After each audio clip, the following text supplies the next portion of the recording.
Fala, Fogão! Fim da 8ª rodada da Série B para o Botafogo, vitória diante da equipe do Vitória por 1-0, que faz o Glorioso chegar agora ao 7º lugar na tabela de classificação.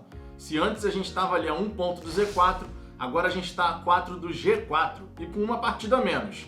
Se o futebol não apareceu, afinal de contas a performance nessa partida foi horrorosa, pelo menos o resultado veio. 3 pontos fundamentais que aliviam a pressão para cima da equipe, da comissão técnica e colocam o Botafogo agora de olho em alcançar o Sampaio Corrêa, 4º colocado na tabela de classificação.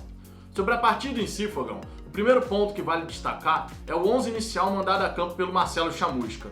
É um 11 inicial que se aproxima mais daquilo que a gente entende como necessário e ideal para o time do Botafogo, muito embora a gente tenha tido partidas muito ruins, especialmente de Daniel Borges, Diego Gonçalves e também Oyama e Pedro Castro. O Oyama, de forma surpreendente, errando muitos passes, não costuma fazer isso, né? Mas hoje realmente não estava num dia legal. O Pedro Castro, por outro lado, já vem mal há algum tempo. Antes a gente até podia comentar que como o Marcelo Chamusca colocava ele mais adiantado, né, numa função parecida com 10, ele não conseguia render. Mas agora atuando como segundo volante, conforme ele vem jogando nas últimas partidas, realmente o futebol não voltou a aparecer e infelizmente ele não conseguiu ainda recuperar aquela boa fase que chamou bastante a atenção da torcida botafoguense assim que ele chegou e vestiu a camisa do Glorioso. Agora vale aqui comentar, Fogão, o seguinte: embora o 11 inicial do Botafogo tenha sido mais parecido com aquilo que a gente entende ser o ideal, o posicionamento do Chay mais centralizado começou de uma forma equivocada, até porque ele começou mais enfiado perto do Rafael Navarro e com isso deixou um buraco no meio de campo. Você pode reparar, Fogão, que Oyama e Pedro Castro eles tinham que subir para tentar cobrir aquele espaço. E com isso, o time do Botafogo estava muito espaçado. O fato de estar espaçado facilitava a saída de bola do Vitória em contra-ataque. Não à toa, no começo do primeiro tempo, né, na metade inicial do primeiro tempo, mais especificamente, o Vitória tinha mais finalizações no jogo do que o Botafogo. A gente tentava atacar, errava muitos passes em profusão, diga-se de passagem. A quantidade de passes que o Botafogo errou nessa partida é brincadeira. E com isso, né, com um time muito espaçado e errando muitos passes, o Vitória conseguia sair em velocidade. Ainda bem não conseguiu encaixar nenhum contra-ataque muito perigoso, mas é algo que a gente tem que corrigir. Contra uma equipe um pouco mais inspirada do que o Vitória estava na partida de hoje, essa falha de marcação, de posicionamento da equipe, poderia ter prejudicado o Botafogo nessa partida e, de repente, até determinado o resultado final. Ainda bem não aconteceu, mas é algo que chama a atenção. A partir do momento que o Chay recuou e se posicionou mais no meio de campo, tendo mais liberdade para trabalhar nessa construção das jogadas, aí a coisa começou a mudar.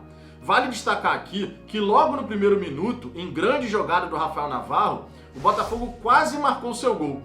Ele fez grande jogada, conseguiu encontrar o Ronald, que entrava pela direita, mas infelizmente, até por conta do estado do gramado, a bola meio que quicou perto do Ronald bater nela e ela acabou subindo, bateu no travessão, mas foi para fora. A outra grande oportunidade que a gente teve na primeira etapa foi justamente quando o Chay recuou no meio de campo e deu ótima enfiada de bola para o Rafael Navarro. O jogador conseguiu chegar finalizando, mas foi em cima do goleiro. A gente até ganhou o escanteio nessa jogada. Mas é pouco. A gente viu um primeiro tempo que mais parecia uma pelada. Na verdade, uma pelada consegue ser melhor. Foi realmente um jogo horroroso na primeira etapa. O Botafogo não conseguia se encontrar. O Vitória muito menos, embora tenha tido essas possibilidades de contra-ataque, não conseguiu acertar o gol do Botafogo num chute perigoso. Então foi realmente uma primeira etapa de doer os olhos. Quando voltou do intervalo, o Botafogo até conseguiu se posicionar mais no campo de ataque. A gente viu o time do Botafogo um pouco mais calmo, posicionando as suas peças e ocupando espaço no campo de defesa do Vitória, mas ainda assim, zero inspiração. A gente não estava conseguindo acertar absolutamente nada. Até que a gente teve a sorte, digamos assim, de num cruzamento chute do Chay, a gente conseguir encontrar o gol que determinou a vitória no fim das contas. Mas vale aqui destacar, pouco antes do Chay fazer essa jogada e conseguir o gol, o Chamusca ia tirar o jogador. E depois do Chay fazer o gol, as mudanças que estavam programadas, o Chamusca chegou e mudou de ideia. Para pouco tempo depois, realmente fazer a substituição. Aí fica aquele questionamento: o Chamusca mudou de ideia somente por conta do gol ou porque achava que estava tudo indo muito bem? Porque na verdade não estava. E aí vale comentar sobre um outro aspecto, que é justamente a parte física do Chay. É impressionante que mesmo ele suspenso para a próxima partida, o Chay não consiga atuar durante os 90 minutos. A única justificativa para você tirar o Chay desse jogo é justamente a parte física. É claro que o histórico do jogador atuando pelo fut7 e também pelo futebol de 11, jogando em centros que não tem tanto desenvolvimento físico assim, isso pode prejudicar e explicar por que o Chay não consegue manter aquele nível de atuação em termos físicos ao longo dos 90 minutos. Mas é algo que o Botafogo precisa trabalhar. Afinal de contas, o Chay foi nessa partida, ao lado do Ronald, eu coloco também, os jogadores mais lúcidos do Botafogo ao longo dos 90 minutos. Ainda bem, o Chay conseguiu fazer aquele gol, foi realmente sorte, não dá pra negar, mas são dois jogadores muito importantes. E quanto mais o Botafogo tiver esses dois atletas ao longo dos 90 minutos, melhor logicamente para a equipe, para a gente poder se aproximar da vitória. Vale ainda destacar, Fogão, que esse gol do Chay faz com que o atleta seja responsável, esteja envolvido em metade dos gols marcados pelo Botafogo na Série B. Foram 3 gols e 2 assistências. Isso só reforça ainda mais o que eu falei da parte física do atleta. Então a gente tem que trabalhar em cima desse aspecto. O Chay não pode ficar saindo ao longo das partidas quando completar ali 15, 20 minutos do segundo tempo. Ele tem que realmente melhorar essa parte física, porque é um jogador que está se mostrando extremamente importante para o Botafogo durante a Série B, e a gente tem que aproveitar ao máximo a sua característica, a sua qualidade. Você pode reparar que nessa partida, quando o Chay recuou para o meio de campo, a gente teve drible curto, a gente teve um atleta que tem a capacidade de bagunçar o sistema defensivo adversário, porque a partir do momento que ele consegue o drible, um outro jogador tem que sair de onde está para poder fazer essa marcação, cobrir aquele atleta que foi driblado. E aí isso obviamente cria espaços na defesa adversária. Um espaço que pode e deve ser aproveitado por um outro atleta do Botafogo. O Chay logicamente merece todos os elogios, mas a parte física precisa melhorar. Um outro ponto que vale destacar nessa partida, Fogão, é que mais uma vez o Douglas Borges espalmou uma bola para frente. Foram raras as oportunidades que o Vitória criou nessa partida, mas nesse lance, pouco antes do Botafogo fazer o seu gol, alguns minutos antes, o Douglas Borges mais uma vez rebateu uma bola para dentro da grande área. Ainda bem os jogadores do Botafogo conseguiram afastar, mas a gente tem que bater nessa tecla mais uma vez.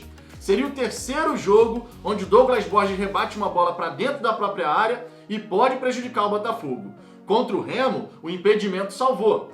Contra o Londrina, não teve jeito. E hoje, contra o Vitória, a zaga conseguiu afastar. Mas de alguma maneira, isso tem que ser trabalhado com o goleiro. O Flávio Tênis tem que trabalhar essa questão. Não se pode espalmar uma bola para dentro da grande área. Tá certo que em alguns momentos fica difícil você evitar esse tipo de situação, dependendo da finalização, mas não era o caso da finalização que veio nesse jogo diante do Vitória. Dava para ele ter espalmado ali de repente para uma diagonal, se não totalmente para o lado, mas pelo menos para uma diagonal onde não tinha nenhum atleta, adversário chegando ali para tentar a finalização. A gente correu o risco, um sério risco ali de sofrer o gol, e seria 1-0 a vitória naquela ocasião. E como o jogo foi muito abaixo, provavelmente poderia determinar um resultado negativo para o Botafogo nessa partida.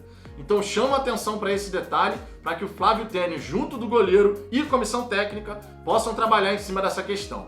Na reta final da partida, Fogão, mais uma vez, e aqui a gente tem que destacar isso com muita firmeza, o Botafogo se mostrou nervoso. Vale até destacar a chance de ouro que o Vitória teve no último lance da partida, que ainda bem o jogador adversário errou aquele cabeceio. Subiu soberano na jogada, mas para nossa sorte, jogou para fora bem longe do gol. Agora, chama muito a atenção essa falta de confiança da equipe na reta final da partida. Vamos colocar dessa maneira. Mais uma vez, um time inseguro que dá campo para o adversário. Tá certo que o adversário, numa reta final de jogo, ele vai se lançar de qualquer maneira ao ataque, mas a gente tem que ter inteligência para segurar o resultado. Não tem condição, partida após partida, o Botafogo ficar sofrendo essa pressão no fim, podendo sofrer um gol que vai determinar um empate, uma derrota. Temos que ter inteligência para jogar essa reta final das partidas. O Canu, por exemplo, vale elogios aqui, porque se esforçou bastante para evitar um escanteio ali perto do final do jogo, praticamente no minuto final, conseguiu jogar a bola para a lateral, então vale elogios aqui pelo esforço. Só que essa falta de confiança, essa falta de consistência do Botafogo na reta final das partidas da Série B tem que ser corrigida. E aqui eu tenho que trazer um tema que o Fabiano Bandeira muito bem já vem perguntando a Chamusca há algum tempo, depois de 3 gols sofridos no fim contra Londrina, Náutico e Sampaio Corrêa, a questão do DNA do Botafogo. Vira e mexe, ano a ano, a gente vê isso acontecer. Quando vai chegando na reta final da partida e o Botafogo tá vencendo por 1 gol de diferença, quantas e quantas vezes na sua história como botafoguense você viu o time do Botafogo passar sufoco, quase entregar e em diversos momentos entregar um gol para o adversário? Pode mudar elenco, pode mudar comissão técnica e isso continua acontecendo ano após ano. Então, de fato, faz parte do DNA do Botafogo essa questão e por isso mesmo tem que ser trabalhado. Você vê isso acontecer ano após ano e a gente tem que parar com essa história. O Botafogo tem que conseguir segurar o placar, tem que ter inteligência para manter a posse da bola, levar a bola para a bandeirinha de escanteio e simplesmente acabar com a partida. A correção desse aspecto é absolutamente fundamental, porque o Botafogo ao longo da Série B não pode ficar vacilando de tomar gol no fim e de repente entregar 3 pontos, entregar 1 ponto, enfim, isso realmente não pode acontecer. Para fechar, Fogão, vale falar a respeito do quase pênalti do Rafael Carioca. O jogador ali entrou todo atabalhoado na jogada e por muito pouco o árbitro não deu um pênalti contra o Botafogo. Realmente é para chamar a atenção esse detalhe porque temos que ter tranquilidade na reta final da partida, conforme eu comentei. Mas é isso, Fogão. Essa é a minha análise da partida. Quero saber a sua opinião. Deixe seu comentário aqui embaixo. Sua participação é sempre muito importante. Deixe o seu like se você gostou desse vídeo. E eu te peço, por gentileza, se inscreva no canal e compartilhe esse pós-jogo com outros torcedores em grupos do WhatsApp e redes sociais. A performance não foi boa, mas o resultado aconteceu. Eu aguardo vocês no próximo vídeo. Vamos, Botafogo!